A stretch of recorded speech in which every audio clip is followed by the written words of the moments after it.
Aleluia. Achou? João 8. A palavra de Deus diz assim: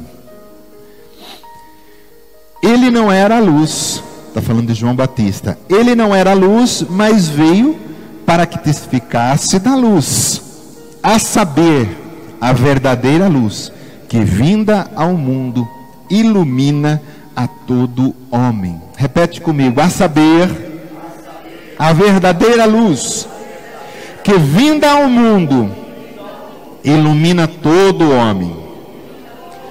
Amém. Obrigado, Senhor, por essa palavra santa, gloriosa, o nosso pão dessa manhã que vamos comer e fortalecer a nossa vida, Senhor. Obrigado, Tu és luz, Senhor Jesus. Tu és luz, luz para nós, para que não andemos em trevas. Obrigado por essa luz, por essa revelação. Que nessa manhã, Senhor, nós possamos ter a honra de receber mais dessa luz. Amém. Glória a Deus. Pode se sentar. Espírito Santo, fica conosco. Espírito Santo, nós precisamos de Ti nesse momento. Nós precisamos de Ti nesse momento. Aleluia. Jesus, querido, Ele veio ao mundo e a Bíblia chama Ele de luz.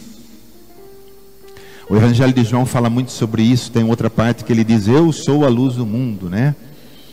E Jesus veio como luz, porque o mundo estava nas trevas, mas estava nas trevas espiritual, de conhecimento, de revelação. O homem perdeu o foco, o homem perdeu a visão de Deus, e além dele perder a visão de Deus, o homem ficou com a visão deturpada, que é quando a gente enxerga uma coisa que não é aquilo. É quando você está olhando, por exemplo, por uma árvore, você fala que é um cavalo. Você está olhando para um carro, você fala que é uma carroça. Então, é visão deturpada. É quando nós olhávamos para as coisas da vida e enxergávamos tudo errado, tudo diferente. E Jesus veio como luz para clarear a nossa mente, para que a gente possa enxergar as coisas verdadeiramente como elas são, e não como o inimigo tem colocado, não como a mentira tem colocado. Amém? Então Ele veio para trazer luz para cada um de nós. Efésios 1,18 diz assim, onde Paulo está orando ali, né? Iluminado os olhos do vosso coração para saberdes. Aí ele vai com uma lista. Iluminado os olhos do vosso coração para saberdes. Então você percebe que iluminação e luz está relacionado com o conhecimento de Deus, com saber quem Deus é, quem Jesus é, quem o Espírito Santo é, quem eu sou nele, quem Ele é em mim. Então luz é para saber. Então nós precisamos que Deus, que Jesus, que essa luz do mundo, que veio para iluminar o mundo, possa clarear a nossa visão, querido, o nosso entendimento. Nós possamos ter no coração revelado verdadeiramente o que somos, para quem estamos aqui, para onde nós vamos. Amém? Porque o diabo tem enganado o mundo, querido. Ele tem varrido o mundo com a mentira. Ele é o pai da mentira. Ele enganou a Eva e Adão foi para as trevas por causa da mentira. Então nós precisamos de clareza. E glória a Deus, porque na plenitude dos tempos, o Pai enviou o seu Filho como luz ao mundo. Vira para o teu irmão e diz assim: eu tenho uma boa notícia para você. Você não está mais em trevas, você está na luz. E essa luz veio para abrir a nossa visão em vários aspectos. Eu quero falar alguns rapidinho aqui, querido, porque nós precisamos meditar em algumas coisas que Deus quer nos falar. Primeiro, Jesus veio para iluminar a nossa visão, para que nós possamos enxergar melhor quem é Deus. Existe uma linha de pensamento que se chama panteísmo, aonde diz que Deus é tudo e tudo é Deus. Precisamos tomar cuidado com essa frase. Deus é tudo e tudo é Deus. Eu sou Deus, o sapo é Deus, a árvore é Deus, o sol é Deus, as galáxias são Deus. Tudo é Deus e Deus é tudo. Só que Jesus veio para mostrar que não pode confundir o Deus com a criação, com a criatura. Criatura não pode ser Deus, criatura é criação de Deus. Então ele veio para revelar quem é Deus. E aí diz aqui, irmão, muda aí para mim, porque aqui não vai. Romanos 1:23, mudaram a glória de Deus incorruptível em semelhança da imagem de homem corruptível, bem como de aves, quadrúpedes e répteis, vai por aí afora. Então Deus tem sido apresentado como várias formas pelo homem, querido. O barro não é Deus, a argila não é Deus, um pedaço de madeira não é Deus. Deus é Deus. E muito mais que isso, Jesus quando veio, ele veio para mostrar não somente que existe um Deus, muito mais do que isso ele veio para dizer: vocês têm um Pai, vocês têm um genitor, vocês têm alguém que criou vocês e que cuida de vocês. Ele veio para manifestar a essência do Pai, a misericórdia do Pai. Que Pai? O Pai que amou o mundo de tal maneira. É o Pai. E nós não podemos perder essa identidade. Nós temos um Pai. Tem pessoas que nascem e de repente nunca conheceu o seu pai. Mas independente disso, saiba que você no céu tem um Pai que cuida de você, que ama você, que quer você. E Jesus veio para mostrar esse Pai. Quando eles pedem os discípulos para Jesus, nos ensina a orar, o que ele diz? Pai nosso que estás no céu. Os hebreus, os judeus, tinham um Deus como Yahvé, o Deus que se ira, o Deus que destrói. Eles tinham um Deus que não era o Deus que era, não era esse Deus que o Pai queria se manifestar, não é dessa maneira que o Pai queria ser conhecido. Mas Jesus veio dizer: olha, não é mais essa coisa, é o Pai, é nosso Pai. Amém? Você tem um Pai que ama você e todo dia cuida de você. Um Pai que se alegra em que você seja mais um filho dele. Amém? Glória a Deus. Jesus também veio, querido, para trazer a luz a respeito dele mesmo. Porque a Bíblia diz que tudo é por meio de Jesus. Nós vivemos por meio de Jesus, nós existimos por meio de Jesus. A Bíblia diz que tinha uma promessa que o Filho de Deus se encarnaria. Só que até no meio evangélico, no meio cristão, nós temos uma visão como aqueles discípulos quando estava no barco, no meio daquela tempestade, Jesus veio andando sobre as águas, e eles, quando olharam para Jesus, o que eles viram? Vocês lembram desse texto? O quê? Fantasma. Você sabe que muitas vezes a igreja está com essa visão. Jesus parece um negócio meio assustador, eu não sei, uma visão distorcida. Não conseguiram reconhecer Jesus. E a igreja hoje tem essa visão. Ela conhece tudo que não precisa conhecer, mas a Jesus, saber quem ele é, ninguém sabe. Tem ele como um fantasma, tem ele como algo estranho. A mulher que estava no túmulo na manhã da ressurreição olhou e pensou que foi o jardineiro. Os discípulos de Emaú também não reconheceram. E a igreja às vezes está assim andando com Jesus e não conhece ele.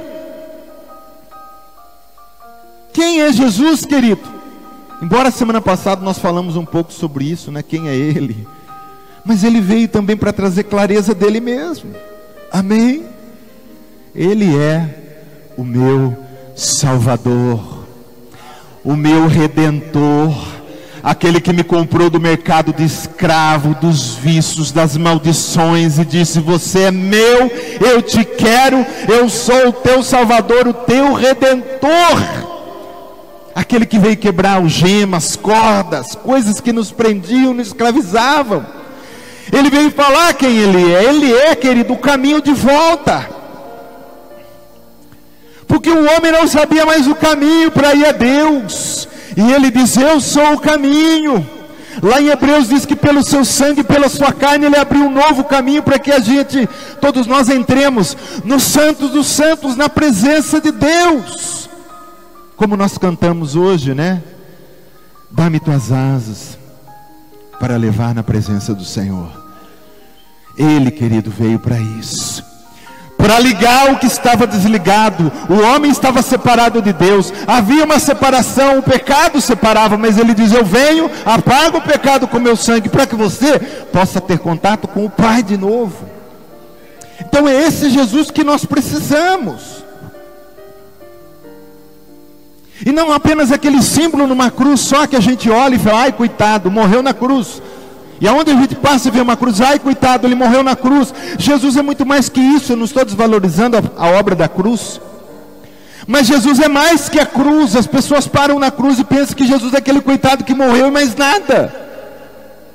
Mas Jesus ressuscitou, Ele venceu por nós, para dizer: vocês também vão vencer, vocês também vão se levantar da morte, vocês vão receber um corpo glorioso como o meu. Eu vim para isso.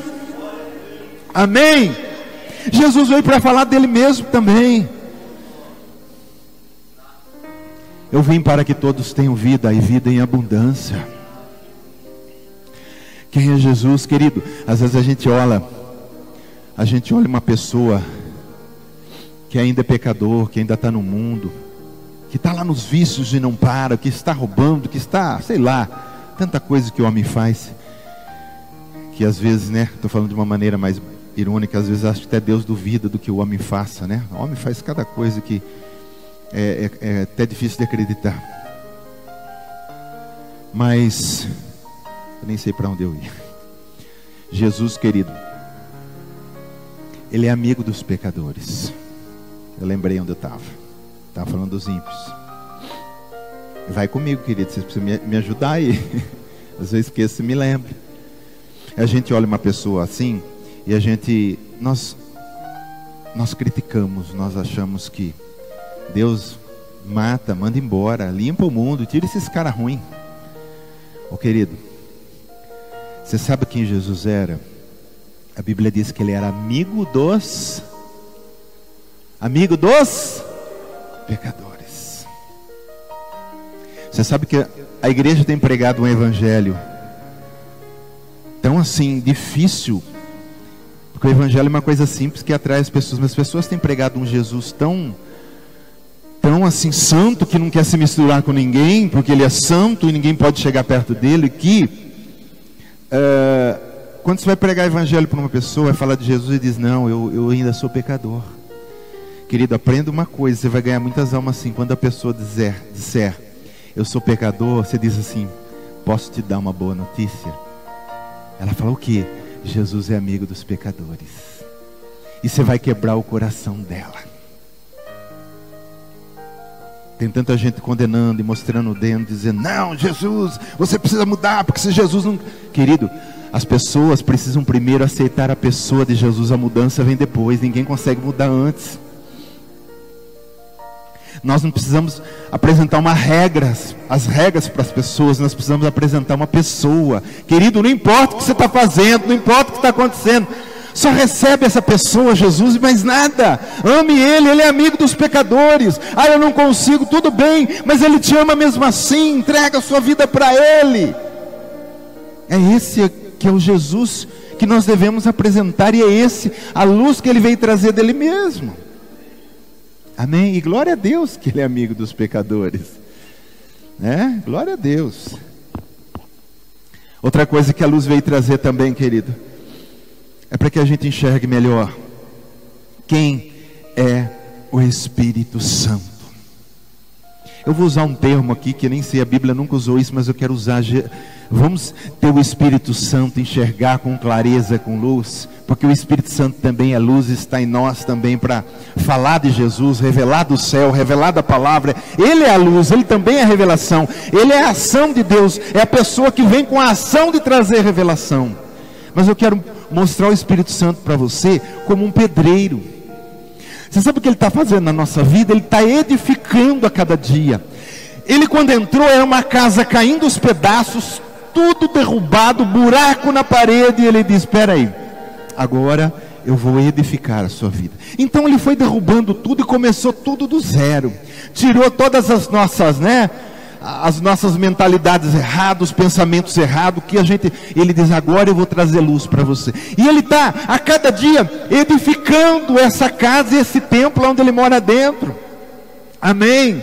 Então o Espírito Santo é esse consolador, é esse renovador, é essa pessoa, querido, que traz fôlego para nós.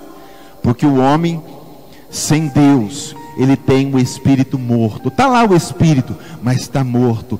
Mas quando essa pessoa entrega a vida ao amigo dos pecadores, o Espírito Santo entra e ele faz um milagre. Quando ele toca naquele espírito, aquele espírito é regenerado, é vivificado, e vem o fôlego da vida, aonde aquele espírito agora vai comunicar com Deus, sentir o amor de Deus, sentir a glória de Deus, sentir a graça de Deus. E o Espírito Santo é quem faz isso.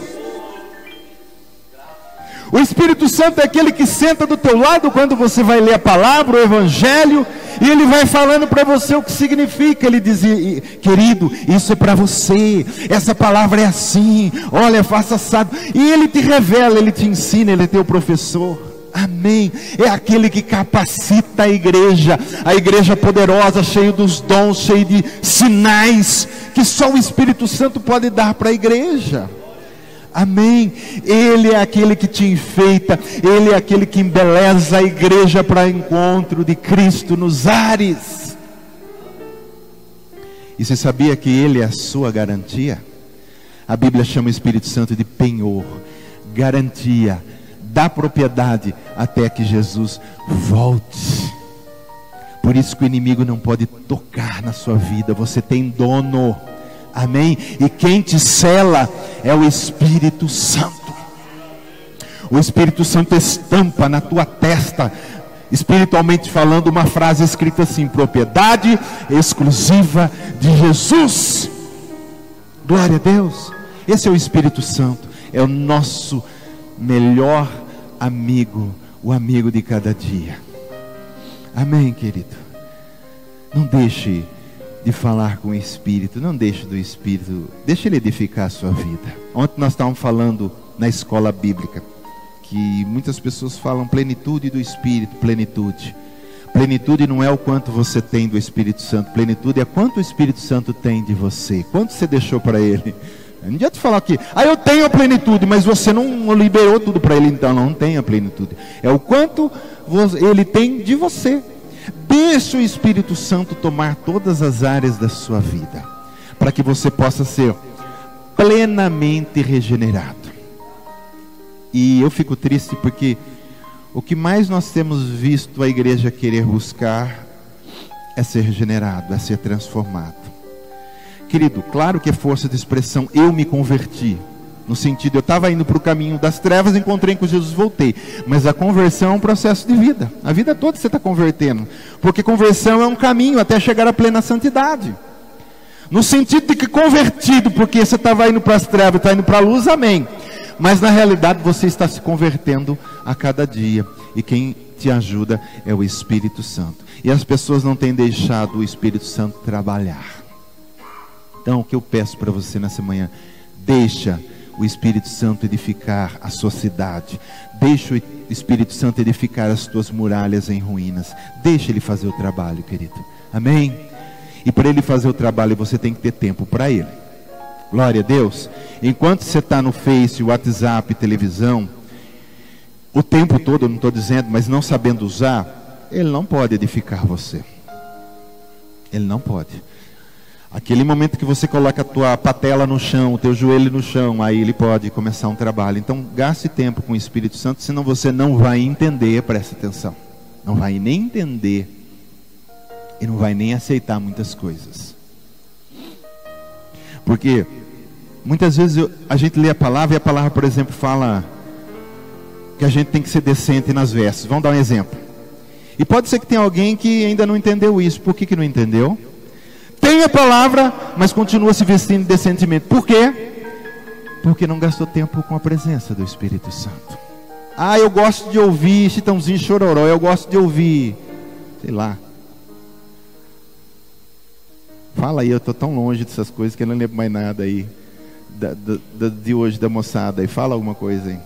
Eu lembro do rock da época que eu curtia Led Zeppelin e AC/DC, essas coisas na minha época. Hã? Os funk, mas tem essas músicas mais pop da juventude. Fala aí. Ô irmão, você foi lá atrás, hein? É nóis. Tá certo, a juventude. Essa moçada nem sabe o que é Engenheiros do Havaí, mas nós sabemos, né? Nós passamos por lá. Nós passamos por. Não, eu estou falando dos americanos, a molecada gosta bastante, a moçada. Aí você fica assim, querido, ó. É que eu estou tão desligado dessas coisas que. Beyoncé, sei lá, Beyoncé está até passando já, temos novo aí. Ah, sei lá. Aí o que acontece? Por que o jovem tem dificuldade de largar, de escutar essas músicas? Porque às vezes pode ser que o ritmo é gostoso e tal, mas se você for traduzir todas as letras e você conhecer a palavra, você não tem coragem de ouvir mais. Eu lembro quando uma época eu fazia musculação ali na Paço Olímpico, e o tempo todo ficava passando clipes de música, só assim. E eu tinha assim, a paciência de ficar fazendo exercício e ler todas as letras. Eu queria conhecer, eu quero saber o que essas letras falam. Gente, é satânico, é promíscuo, tem lascívia, o tempo todo você não vê falar uma coisa boa, só levando para o inferno. Aliás, tem aquele cantor, acho que era do Nirvana, né?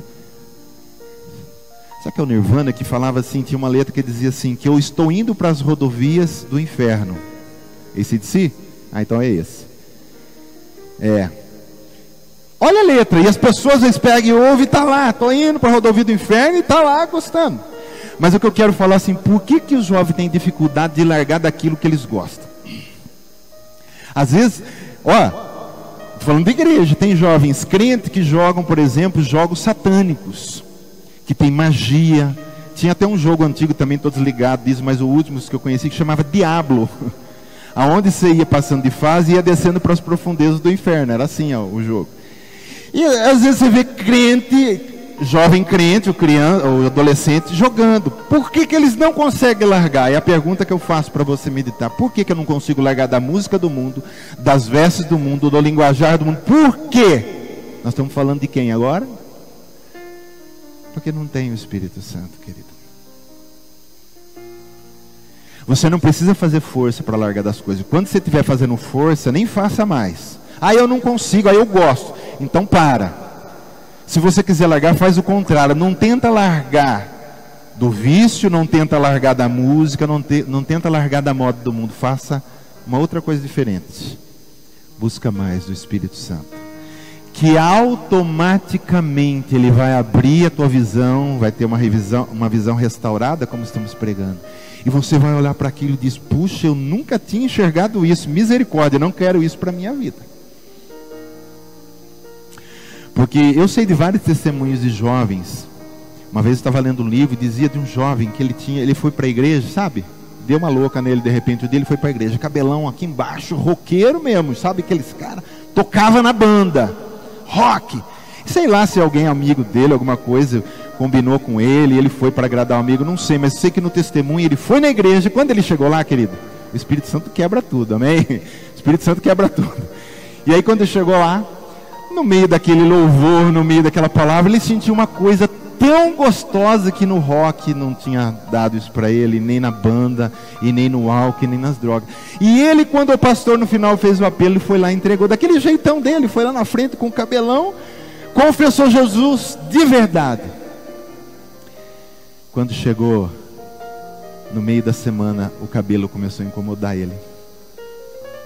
Ninguém falou para ele, o pastor, você está em pecado, vai para o inferno com esse cabelo, o homem tem que usar cabelo. Não precisou, querido, porque ele teve um encontro de verdade com esse Espírito Santo. E quando ele teve esse encontro de semana, aquilo incomodou, ele foi no barbeiro e disse, corta aí, curtinho.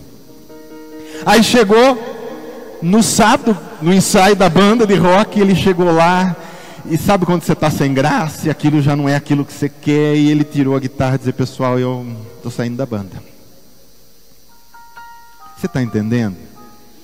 A igreja, nós não precisamos fazer força, querido, para evitar as coisas ruins. Quando você está cheio do Espírito, você vai jogar um jogo que tem coisa ruim, você, às vezes até sem antes começar, algo ruim já acontece de você, porque o Espírito Santo já está te falando, ó, esse negócio não vai ser bom para você. Então o que a igreja precisa? Precisa de mais do Espírito. Diz para quem está do teu lado, você precisa mais do Espírito. Amém. Outra coisa que Jesus como luz veio trazer para nós, Ele veio trazer uma coisa, querido, que glória a Deus que nós temos, e Paulo levava para todo lugar, o Evangelho. 2 Coríntios 4,4 vai dizer assim, que o Deus desse século cegou o entendimento dos incrédulos, para que eles não possam, sabe o que? Enxergar a glória do Evangelho, a glória que fala de Cristo que está no Evangelho. O Evangelho é poder, é transformação. Paulo ganhava o mundo da época com esse Evangelho. Que Evangelho? O Evangelho que levava e chegava e dizia, olha, tem um Deus que te salva, tem um Deus que te liberta, tem um Deus que vai tirar esse demônio de você, tem um Deus que vai te curar. É as boas novas do Evangelho, cura, libertação, libertar os cativos, os oprimidos. Jesus disse isso, né? Vinde a mim, todos vós que estáis cansados, oprimidos, sobrecarregados, e eu vos aliviarei. Paulo levava isso por todo quanto é lugar. E tinha uma cidade, se não me falha a memória, acho que era Filipos, não me lembro qual que era a cidade, ou se era Éfeso, eu não me lembro agora, que era uma cidade de feiticeiros. Ali tem a feitiçaria. Se fosse no Brasil, nós falava que era macumbaria, né? Tinha macumbeiro e feiticeiro para todos os lados. E naquela época tinha muitos livros de artes mágicas, mas não é mágica de fazer desaparecer o baralho não, querido, a moedinha. É mágica de feitiçaria, de buscar poderes das trevas. E eles tinham isso, era uma cidade. Paulo chegou lá, querido. Que jeito que ele chegou lá? O que ele tinha para mudar uma cidade inteira de feiticeiros? Cheio de poderes das trevas, de demônios. Ele chegou com esse amigo dos pecadores, e ele apresentou o Evangelho. Eu vou mostrar para vocês um Deus que dá muito mais poder do que esses demônios estão dando. E ele falou de Jesus.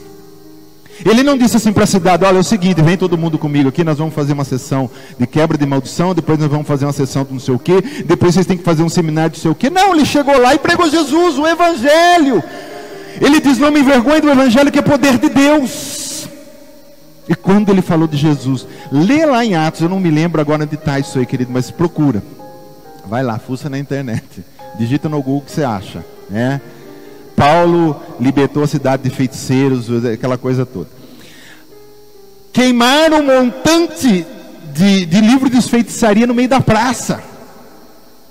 Paulo ganhou a cidade de feiticeiros. E se você fizer o cálculo do montante de livro em valor de reais, você assusta com o valor de livros que tinha lá. Sabe com o quê? Uma coisa simples, Evangelho. A igreja precisa parar de procurar frescura. Os homens hoje inventam tanta frescura e faz isso, por aquilo, e querido, nós precisamos do Evangelho puro, simples. Evangelho. E Evangelho é poder, é transformação. Nós precisamos dessa palavra. E a humanidade não tinha essa palavra. Jesus veio para inaugurar essa era, querido. E Paulo, Pedro, João, Tiago e tantos outros, levando esse Evangelho que transforma o mundo. O inimigo tem uma bronca disso aqui, querido, ó. Evangelho que transforma. Esses dias eu postei no grupo de novo, que já tinha, esse é um vídeo antigo dos, acho que era coreanos ou chineses, não me lembro lá, ou japoneses, aqueles homens do zoinho esticado, não sei, tem tanto, né, lá. E era proibido Bíblias lá para ele. Tem o vídeo, a hora que chega uma mala cheia de Bíblias e eles pegam a Bíblia. Se vocês verem como que eles ficam felizes com a Bíblia na mão, acho que eles nunca tinham tido uma Bíblia na mão. Claro que nunca tinham tido. Alguém levava a palavra lá de cabeça para eles, mas conseguiram uma mala de Bíblias. A hora que eles pegam a Bíblia na mão, querido, eles choram, eles beijam, eles abraçam a palavra de Deus. E a igreja perdeu esse amor e a reverência pela palavra. Por isso que a igreja está perdendo o caráter de Cristo.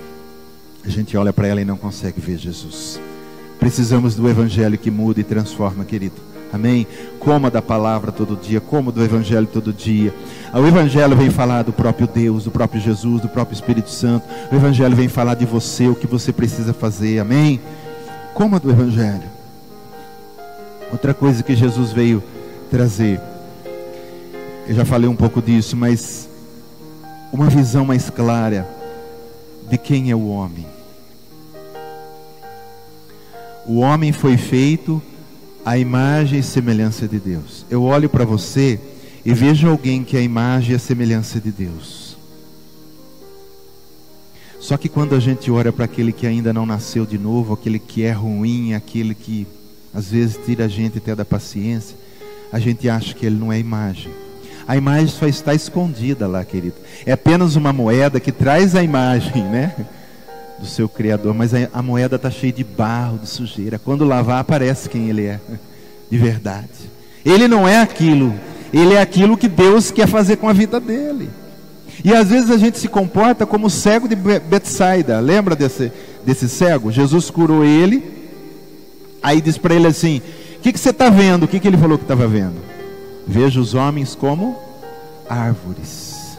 Ele estava enxergando certo? A árvore é árvore, o homem é homem. Mas quando ele olhava, ele via a árvore andando. Tinha alguma coisa errada, a visão dele não estava boa ainda. E às vezes a gente enxerga os homens como árvores. Você pega o machado e quer cortar todo mundo. Vamos serrar esse negócio, vamos queimar, é lenha. Não, querido, homem é a imagem e semelhança de Deus.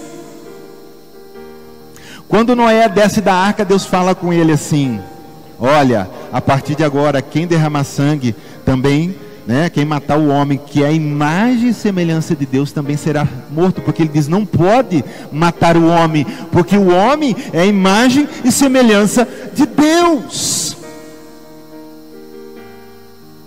A gente precisa olhar quem está ao nosso redor, no nosso trabalho, no nosso dia a dia, aquela pessoa que você não engole, e dizer, aí tem alguém que é a imagem e semelhança de Deus. Ele não sabe. E se ele não consegue ouvir o que você prega, uma coisa ele não pode negar, querido: oração. Ora por ele, que a imagem virá, e você vai ver quem realmente ele é. Amém? Nós precisamos enxergar um pouco diferente.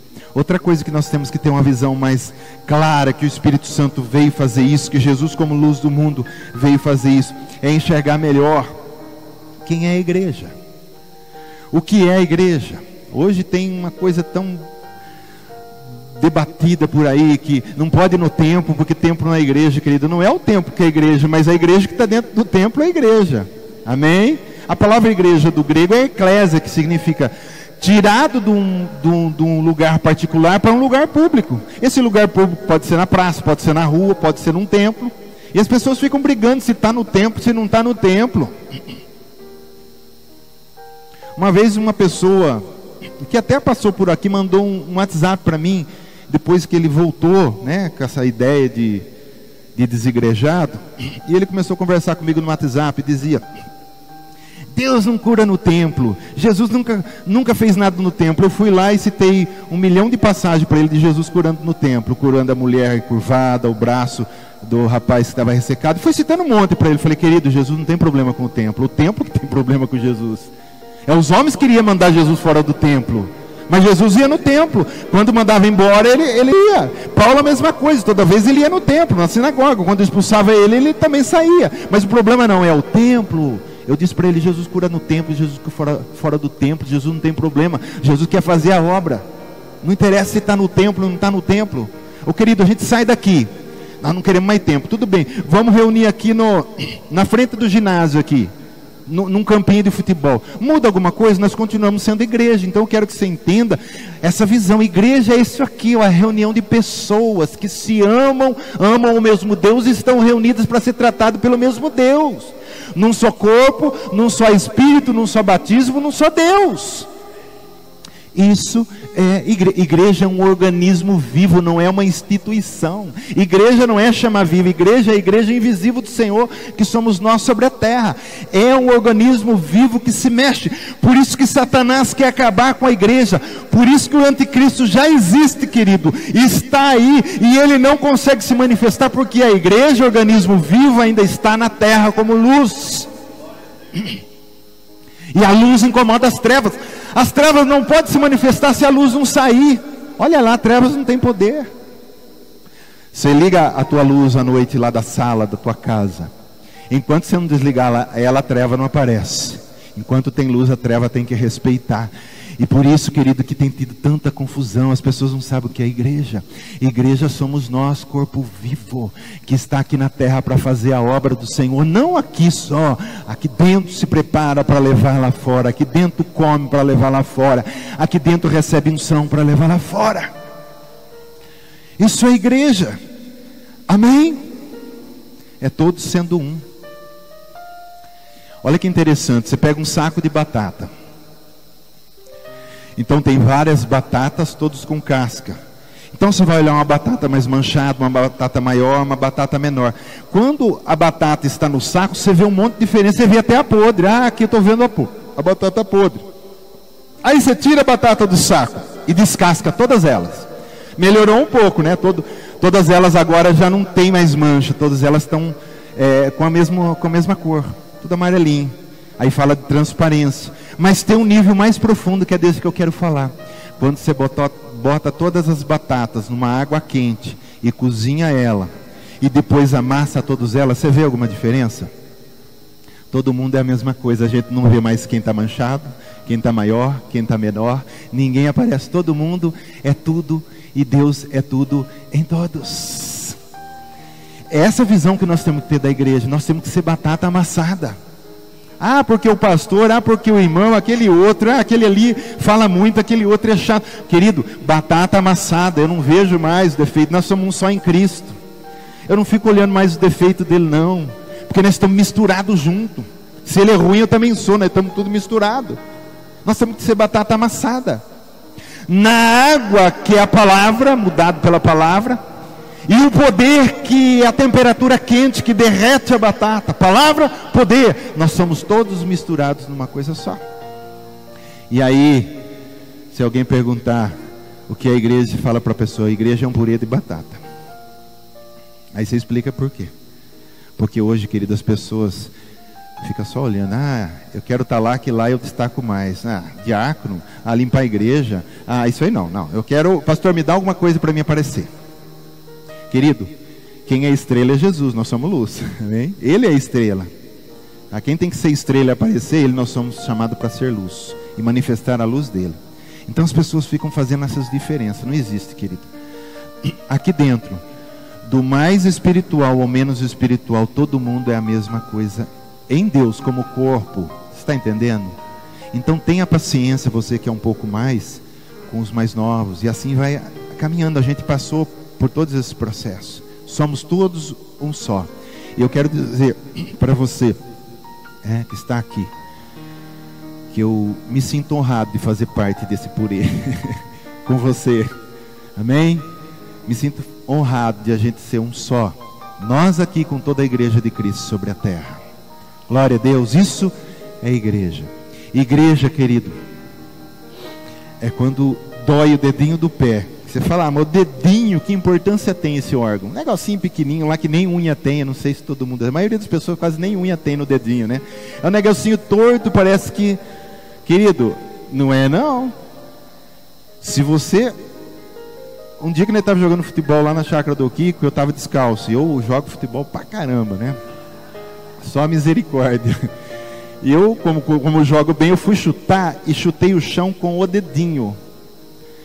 Esse dedinho que já estava estragado de muito tempo atrás, que eu abri ele assim, rapaz, aquilo me incomodava de semana. Você ia andar, você sentia ele. Você fala: o dedinho não tem importância, mas se ele tiver machucado, todo o teu corpo não funciona bem. E às vezes a gente... o irmão tal está com problema. Deixa ele, isso aí também nem busca Deus, é novo, isso aí tem muito que aprender. Deus, a gente fala assim, isso é pecado. Deixa lá, Deus está tratando com ele, só para a gente escapar, querido. Deus está tratando com você também. Vai lá, leva, abençoa, sei lá. O que você pode fazer? Porque não pensa não, esse aqui, nem conheço dele, não sei nem o nome, nem cumprimento, nem sei quem é, querido. É batata amassada com você, é o dedinho do seu pé. Se ele doer, dói em você também, é um corpo que anda junto. E a chama viva, vamos falar local aqui, como um corpo, vai prosperando junto dessa maneira. Assim a gente cresce. Assim a gente vai para frente. Porque senão o irmão não vai sentir uma batata no purê amassado, ele vai sentir uma batata no saco. Eu estou separado, eu sou podre, estão me achando, eu sou meio feio, eu tenho muita mancha. Amor, amor de Deus. Você está entendendo? Uma vez que teve a briga dos órgãos no corpo, aí começaram a briga. O olho diz: eu sou mais importante que vocês, porque se não tiver visão, para onde vocês vão? Vocês ficam nas trevas. Aí o ouvido disse: para com isso, zóio, você está falando, você é muito zoiudo, né? Seu zóio gordo. Eu falei: eu que sou importante, a audição. Se não ouvir, vocês não aprendem, não entendem. A palavra, o conhecimento vem pelo ouvir. E aí foi aquela briga, o estômago dizendo: mas se eu não fizer digestão, o corpo morre e vocês não vivem mais. Eu vou resumir a história, que eu podia ir longe, né, falando. Mas aí veio o coitado do intestino, coitado, ele era o intestino quis falar. Quando ele quis falar, falou: peraí, rapaz, você vai querer falar? Né? Eles falaram: o que você tem aí? Você vai querer falar? Você nem entra na reunião, cara. Você não devia nem estar aqui falando. Você não tem importância nenhuma. Aí o intestino diz assim: é? Aí o intestino desandou. E desandou, que o olho já não via mais nada, o ouvido já não ouvia mais nada, a mente já não prestava atenção em mais nada. Todo mundo teve que falar: vem para a reunião, senão a gente não funciona direito. Você entendeu? Aquilo que parece que não tem importância, vai nessa. Então eu não posso olhar para ninguém e dizer assim: quem que é aquele ali? Quem que é a irmãzinha que está chegando agora nova, né? Isso não tem importância para mim. Eu quero elite, querido. Isso não existe na igreja. Elite aqui é só Jesus Cristo. Amém? O que me separa de você aqui é que eu estou num púlpito de frente para você me ver. A gente podia sentar e fazer uma roda e eu ficar no meio, não ia mudar nada. E eu não sou mais que você. Eu estou aqui apenas com mais responsabilidade. Não sou mais que você. Nós somos todos batatas amassadas. Entendeu? Isso é uma clareza que eu quero trazer para você, de visão do que é igreja, do que é irmão, né? Amém, querido?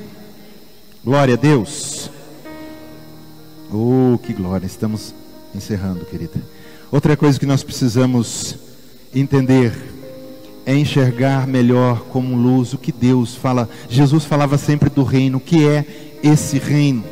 O que é esse reino?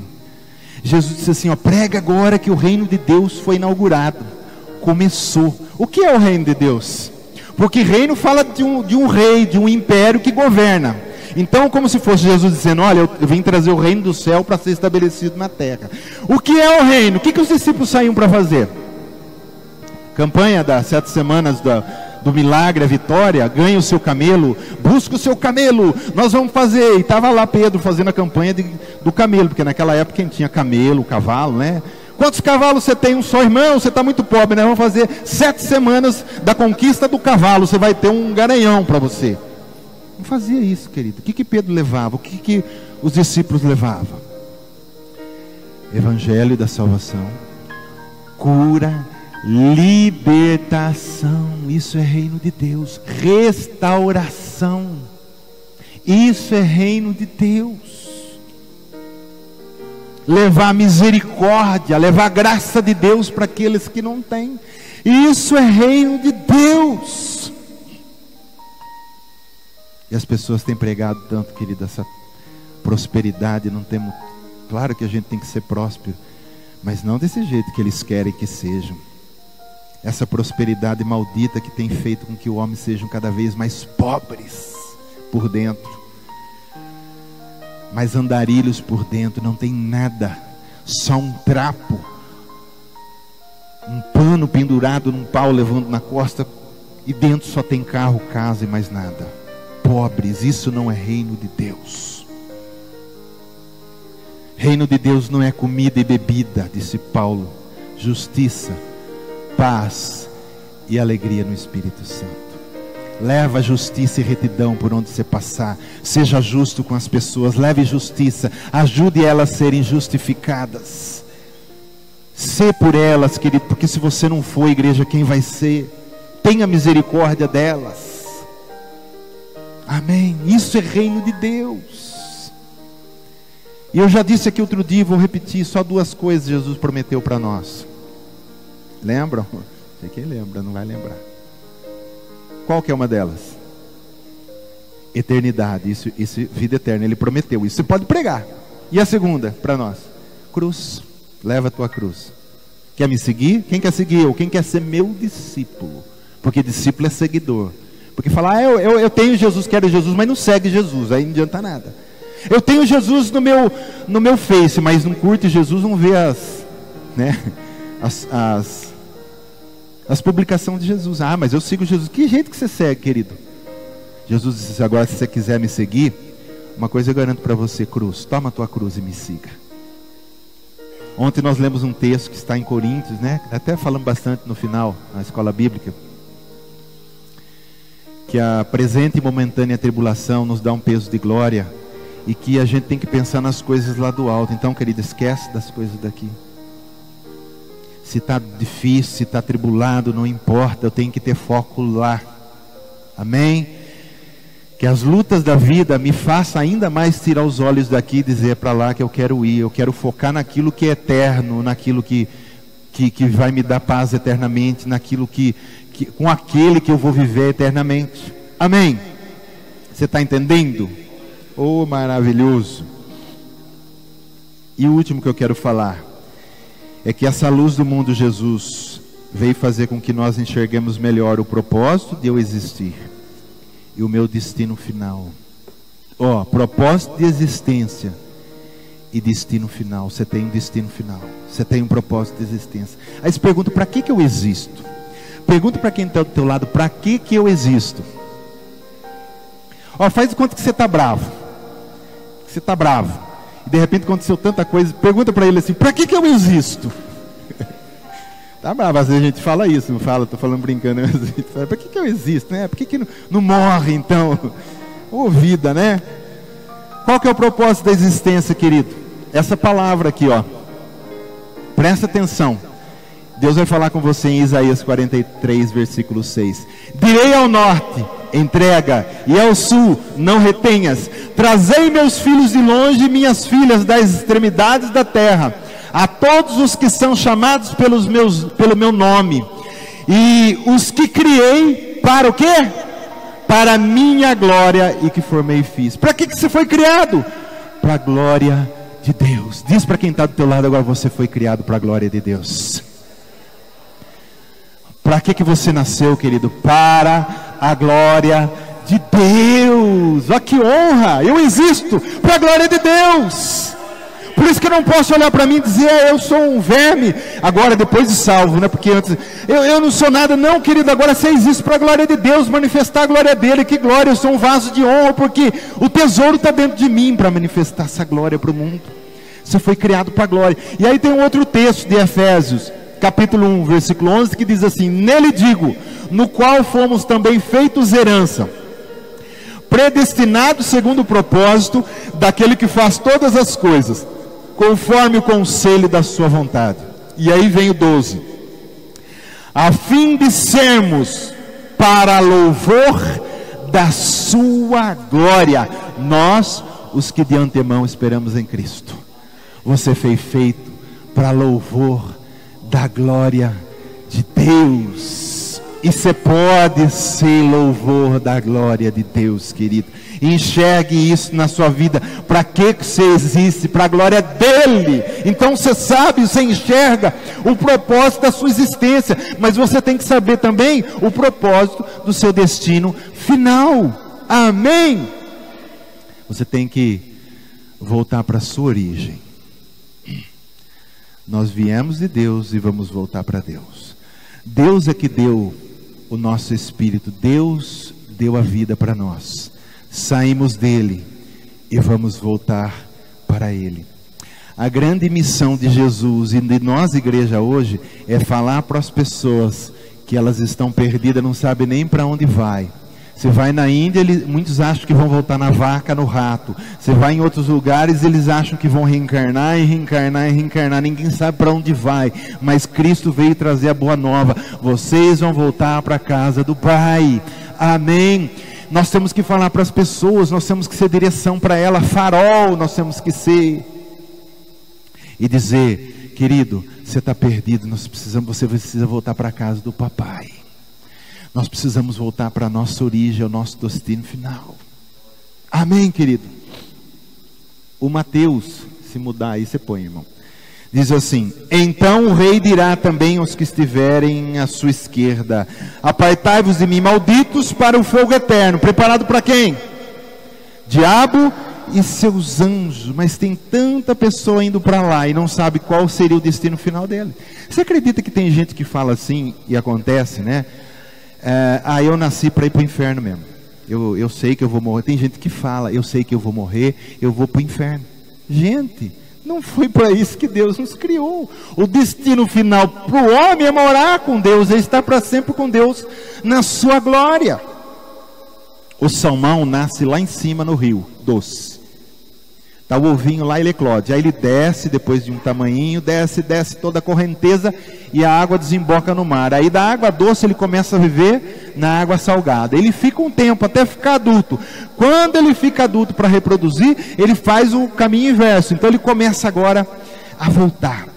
E é nesse processo que nós aqui na terra, a igreja, estamos, na volta. E sobe cachoeira e pula, e o urso está esperando para comer, já viram? O urso esperando na correnteza, eles vão pulando para cima e ele tchau! E muito crente está sendo comido pelo urso, não vigia. E a gente está nesse caminho de volta, até que nós chegamos de novo na nossa origem, onde nós nascemos, na água doce, para onde nós vamos voltar. É claro que a história do salmão acaba triste, porque ele morre lá na água doce. Ali eles se reproduzem e morrem ali, mas para nós o fim é bom, porque nós voltamos para a nossa água doce, para a nossa origem, e lá ficamos eternamente com o nosso Deus. Amém? Não desanima, querida, nessa subida, não desanima nessa correnteza, não desanima, é difícil, não é fácil, mas com Deus tudo fica bom. Como a irmã Dani deu testemunho aqui, um momento tão difícil, mas depois que Deus tocou nela, com Jesus fica mais fácil. Com Jesus tudo fica mais fácil, e nós vamos conseguir voltar para a nossa origem. O nosso maior trabalho hoje, se podemos chamar assim, a nossa maior luta hoje é manter-se fiel, manter-se puro, manter-se santo, e a cada dia caminhando nessa cachoeira, porque se parar de nadar, o que a cachoeira faz? Leva de volta para as águas salgadas. Nade, querido, não pare de nadar. O Espírito Santo é a tua força, ele te dá força para você nadar, pular a correnteza. De repente você olha: puxa, eu vou ter que subir essa cachoeira, mas é muito alta. Mas Jesus fala para você, o Espírito Santo: você pode, eu estou com você. Mas o urso está lá, ele diz: eu te guardo, e você vai subindo até chegar à tua fonte de origem. Viemos do Pai e vamos voltar para o Pai. Glória a Deus. Para encerrar, eu quero citar só mais 2 versículos, concluindo agora, que são esses 2 aqui. Lucas 11:34. São os teus olhos a lâmpada do teu corpo. Se os teus olhos forem bons, todo o teu corpo será luminoso. Mas se forem maus, o teu corpo ficará em trevas. Aqui não está falando olho, esse negócio que a gente tem aqui físico, essa bolinha. Está falando olho espiritual. Se você enxerga as coisas como elas devem ser, como o Evangelho fala, como o Espírito Santo mostra para você, todo o teu corpo espiritual será luminoso. Espiritualmente você tem luz. Mas se os teus olhos forem maus, enxergarem as coisas do jeito que elas não são, com maldade, com malícia, todo o teu corpo também estará em trevas. Guarde, querido, os teus olhos espirituais. Peça todos os dias: Senhor, é o que está nesse versículo aqui, põe em colírio. Não tem colírio, irmão? Então eu vou ler para você aqui. Apocalipse 3:18, aonde Jesus vai falar assim, para aquela igreja, falar para nós: aconselho-te que de mim compres colírio para ungires os olhos, a fim de que vejas. Então que a nossa oração nessa manhã seja essa: Senhor, pinga esse colírio nos meus olhos, para que eu possa enxergar a tua obra, a tua igreja, tudo que o Senhor tem para trazer para a minha vida ainda, os teus propósitos, porque para cada um Deus tem um propósito e um plano. Tudo que o Senhor tem para fazer na minha vida, clareia com esse colírio, para que eu não possa ir por caminhos que não são meus, Senhor. Amém, querido? Fica com essa palavra, em nome de Jesus. Eu quero só cantar com você, e depois nós vamos abençoados